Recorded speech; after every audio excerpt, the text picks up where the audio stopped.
Latissimus dorsi, a.k.a. krídla, a.k.a. široký sval chrbtový. To je sval, ktorý si rozoberieme v tejto sérii. Najprv sa pozrieme na kompletnú anatómiu, tak aby si chápala presne, ako ten sval delíme, kde sa upína, ako presne pracuje a ako vplýva na ten pohyb toho ľudského tela. Potom si preberieme jednotlivé cviky, vysvetlíme si, ako nájsť tú natiahnutú pozíciu, tú najviac skrátenú pozíciu, a to pre každú jednu divíziu. Takže poďme sa pozrieť do apky na latissimy.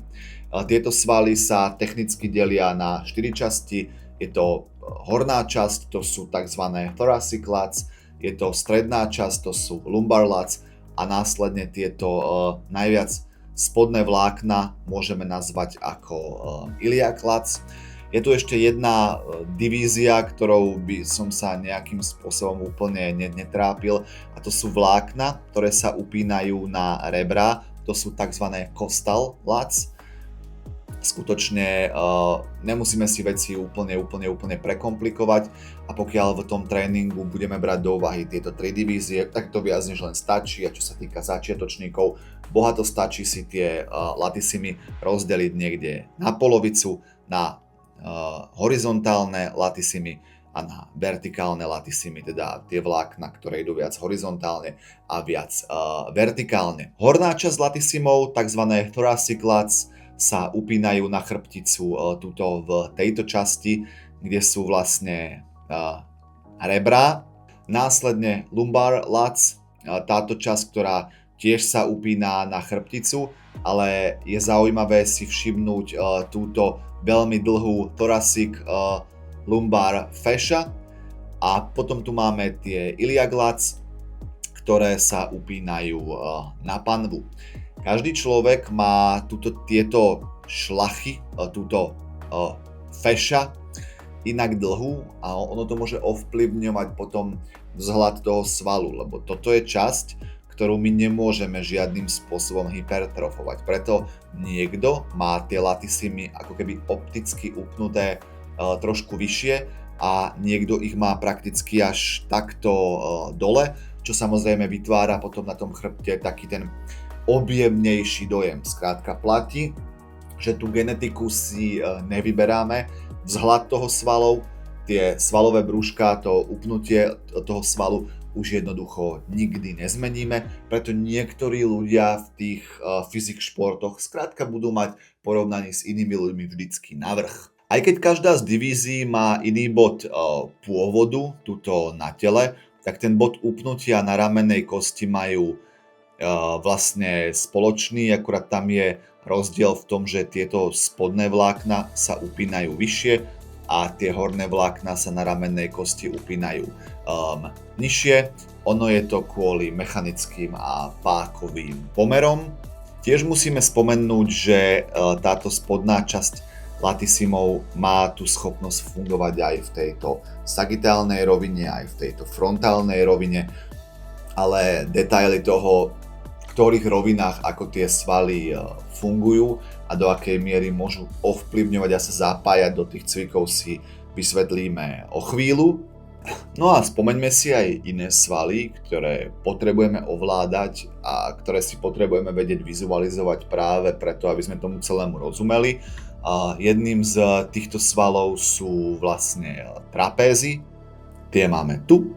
Ďalší z dôležitých svalov budú romboidy, tie máme tu a môžeme ich rozdeliť na romboid major a romboid minor. Následne tu máme tzv.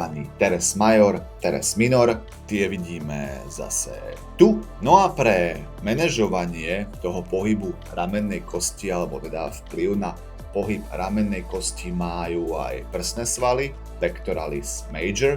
No a ten vidíme zase tu. A v neposlednej rade by som rád spomenul aj coracobrachialis a ten máme tu. O každom z týchto svalov, niektoré možno že menej zaujímavé, si preberieme spolu, ale toto nám na teraz stačí. Poďme sa teraz pozrieť na model a preberme si funkcie latissymov do detailu. Horná časť latissymov znázornená červenou farbou, alebo aj tzv. Thoracic lats, Ich úlohou je čiastočná retrakcia lopatky, a to aj napriek tomu, že latissimy sa v žiadnom bode priamo neupínajú na lopatku, ale vo všeobecnosti platí, že ramenná kosť a lopatka sú spojené obrovským množstvom väzí, šliach, ligamentov a kam ide ramenná kosť, tak lopatka ju nasleduje, alebo teda naopak, kam ide lopatka, tak ramenná kosť ju nasleduje. A preto, keď horná časť latissymov potiahne za ramennú kosť takto, tak dôjde k tej čiastočnej retrakcii lopatky. Takisto úloha hornej časti latissymov je aj takáto extenzia ramennej kosti, a to či už v tejto sagitálnej rovine, alebo teda čiastočne aj vo frontálnej rovine. Prečo iba v čiastočnej miere, keď na obrázku to vlastne vyzerá, že latissimy majú v tomto okamihu, kedy tá ramenná kosa blíži k nášmu telu, že majú výbornú páku pre vykonanie toho pohybu. Treba si uvedomiť, že pri žiadnej variante nejakých príťahov sa nedostaneme do bodu, kde by v tejto skrátenej svalovej dĺžke chceli latissimy pracovať týmto smerom namiesto tohto smeru. Ono je to preto, že latissimy sa omotávajú okolo toho hrudného koša. Výborne je to vidieť aj na tomto obrázku, ako idú okolo. A to znamená, že ho využívajú ako anatomickú kladku. V podstate, aj keď tu sa jedná o inú kosť, inú časť tela, je to naozaj veľmi dobre vidieť. To znamená, že aj keď závažie ide týmto smerom, alebo aj keby sval potiahol takto, tak tá sila je vyvíjaná v tomto smere. No a v tejto skrátenej svalovej dĺžke, na to, aby latissimy mohli fungovať v tomto smere, by sme potrebovali dostať tento bod upnutia za telo niekam dozadu, ale to proste v prípade bežných ľudí prakticky nie je možné. V preklade teda môžeme povedať, že čím viac ideme do tej skrátenej svalovej dĺžky, tak tým menej sa obzvlášť táto horná časť latissymov do toho pohybu môže zapojiť. Taktiež sme hovorili o čiastočnej retrakcie lopatky a ono to je preto, lebo keď tie latissimy potiahnu na tú ramennú kosť, tak k určitej tej čiastočnej retrakcii tam dôjde, ale stále všetci vieme, že tam ostane ešte nejaký range of motion týmto smerom.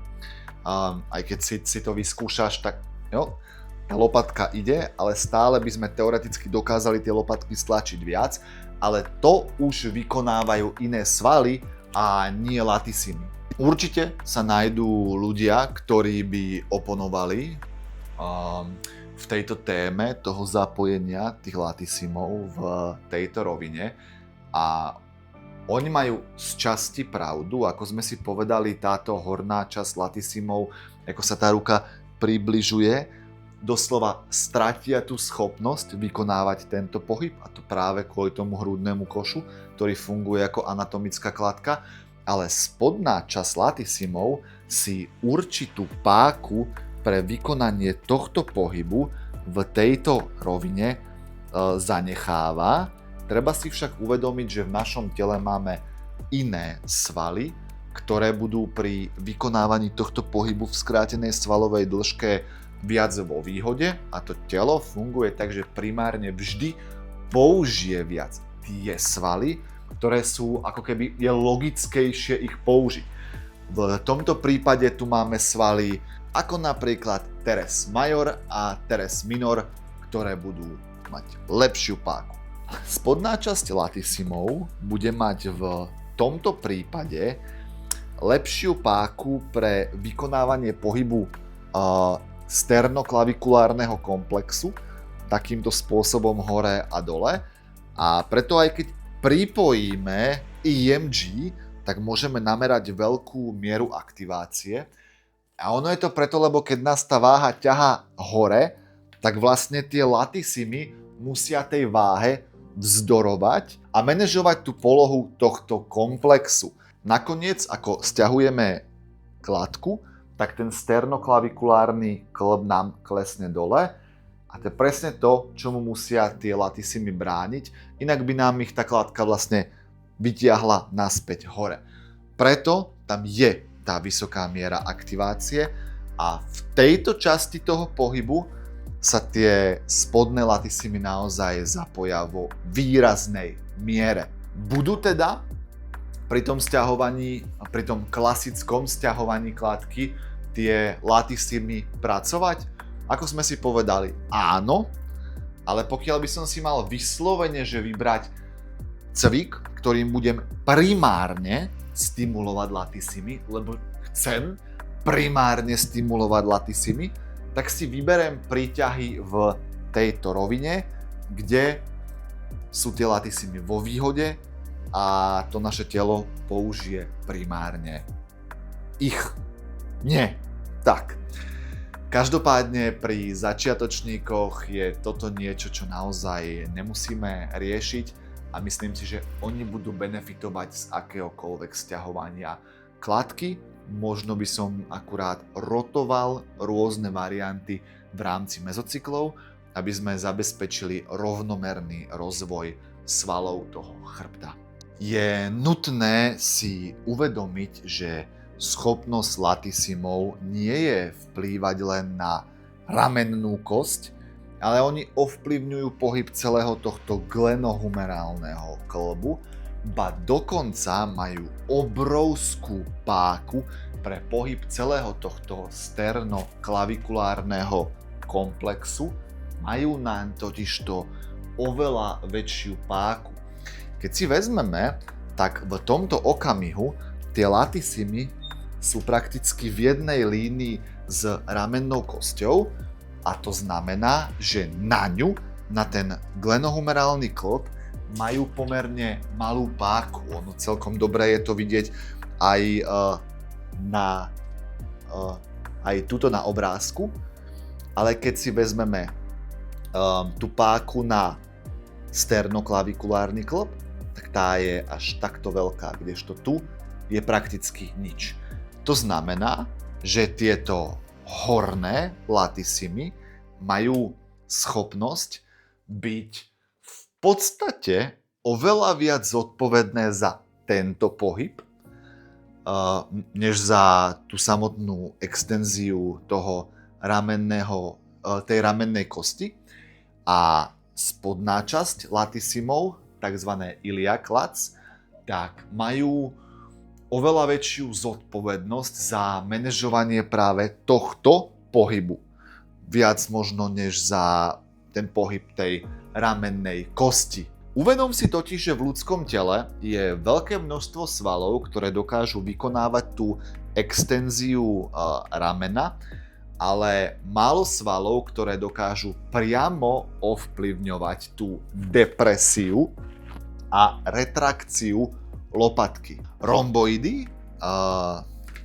ktoré sú takto, a trapézy, tie sú zodpovedné nie za depresiu ramennej kosti a retrakciu v tomto smere dole, sú zodpovedné za retrakciu v tomto smere a za eleváciu tej lopatky. A práve preto, čo sme si povedali, do akej miery tie latissimy prispievajú k tomu pohybu, tak keď už sme na konci série a chceme z tých latissymov vždy mať úplné maximum, tak má zmysel vykonať ešte nejaké tie čiastočné opakovania až do bodu, kde v podstate urobíme len zo pár týchto pohybov lopatky a ubezpečíme sa, že sme vlastne využili celý potenciál tých latissymov, keďže aj oni, ako mnohé iné svaly, budú v tej skrátenej svalovej dĺžke slabšie a pokiaľ ukončíme tú sériu vždy v okamihu, kde skrátka nevieme vykonať celý range of motion, je vysoká šanca, že nám ešte ostalo kopa síl práve v tom čiastočnom rozsahu pohybu, alebo prípadne v tej naozaj natiahnutej časti, čož je vlastne niekde túto. Tak, spomenuli sme najviac skrátenú svalovú dĺžku, najviac skrátenú pozíciu pre hornú časť latisimov. Ešte sme sa nebavili o tej najviac natiahnutej a tá v prípade týchto thoracic lats bude v okamihu, kedy tá ramenná kosť ide vlastne krížom cez hrudný kôš. Vďaka tomuto môžeme získať o pár percent väčšiu mieru streču, ale teda naozaj je to iba o pár percent väčšia miera toho natiahnutia tejto hornej divízie. A preto keby som si mal vybrať medzi cvikom, ktorý je viac natiahnutá svalová dĺžka od tých pár stupňov, ale je možno, že menej stabilný, a medzi cvikom, ktorý je viac stabilný, možno, že má dokonca lepšiu silovú krivku odporu, a ešte prípadne sa dá vykonávať aj bilaterálne, čo znamená, že ušetríme čas, tak by som si vybral pravdepodobne, ak teda chceme stimulovať hornú časť latisimov, práve tento cvik.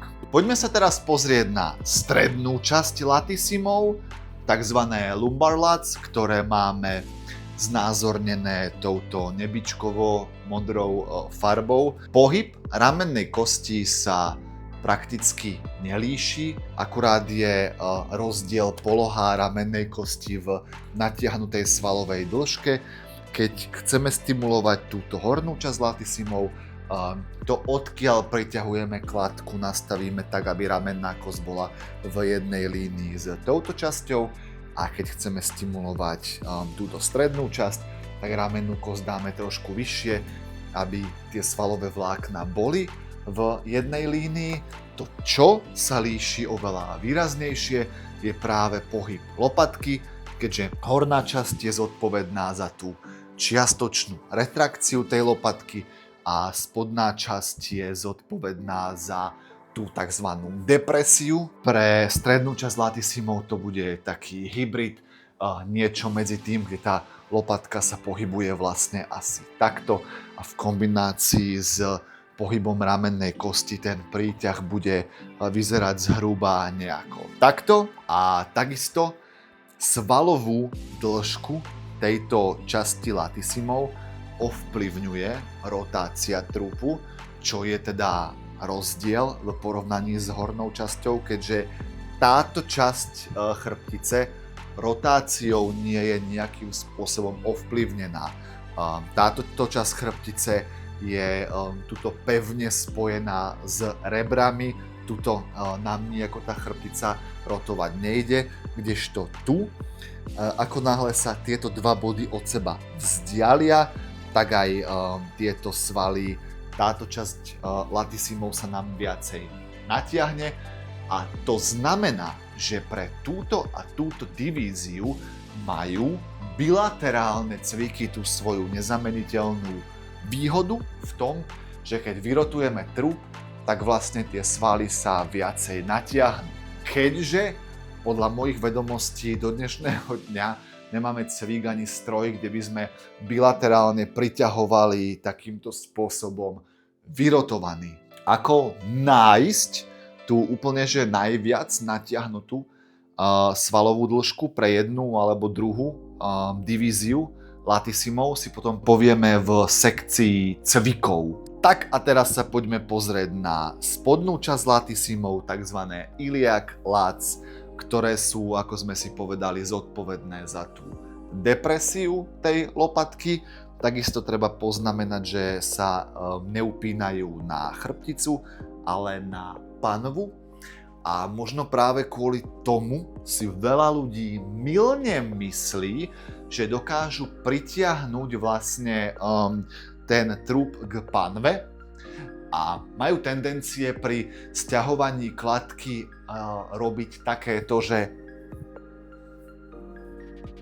problém je v tom, že latisimy sa upínajú na ramennú kosť a nie na rebrá. A oni vlastne nemajú schopnosť priamo ohýbať tú chrbticu. Opäť raz na toto máme úplne iné svaly, ktoré majú lepšiu páku pre vykonávanie toho pohybu a to sú napríklad QL, Quadratum lumborum, alebo takzvané obliques, teda šikmé brušné svaly. Takže je úplne zbytočné pri tom priťahovaní kladky robiť takéto ohýbanie. To, čo ale zmysel má, je pri cvičení spodnej časti latisimov je manažovať polohu panvy, pretože práve tak dokážeme získať väčší stretch na tú spodnú časť latisimov a stimulovať ich tak v tej naozaj najviac natiahnutej svalovej dĺžke. Mnoho ľudí si totižto mylne myslí, že najväčší stretch získame v tejto pozícii.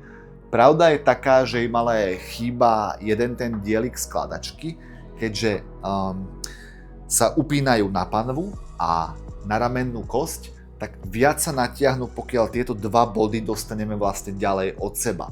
No a to môžeme urobiť napríklad takto. Práve takto získame oveľa väčší stretch na túto časť latisimov a tomu chceme aj prispôsobiť potom ten výber cvikov samotných a setupovanie sa do toho cviku. To znamená, že aj v prípade spodnej časti latisimov majú tie unilaterálne cviky po jednej ruke veľký význam. A ono niekto by si myslel, že tam ten rozdiel v tomto a v tomto je maličký, ale reálne sa jedná až o 50% tej svalovej dĺžky, čo znamená, že pokiaľ sme vždycky robili príťahy len takto, tak do dnešného dňa sme tým pádom ešte nestimulovali nikdy tie spodné latisimy v tej najviac natiahnutej svalovej dĺžke a to môže znamenať, že zaradenie tých cvikov bude naozaj významným takým tým boostom pre ich rozvoj. Za posledné roky sa totižto ten výskum výrazne posunul a ešte pár rokov dozadu sa skúmal iba vzťah medzi latisimami a tou ramennou kosťou. Neskôr sa teda začalo zaoberať latisimami a ich funkciou v súvislosti s celým týmto glenohumerálnym klbom a až nie tak dávno si začali ľudia uvedomovať to, že vlastne latisimy vplývajú na celý tento sternoklavikulárny komplex a že naň majú naozaj aj významnú páku. Aj preto to setupovanie a výber cvikov za posledných 5 rokov sa masívne zmenil a náš spôsob stimulovania latisimov celkovo je veľmi iný.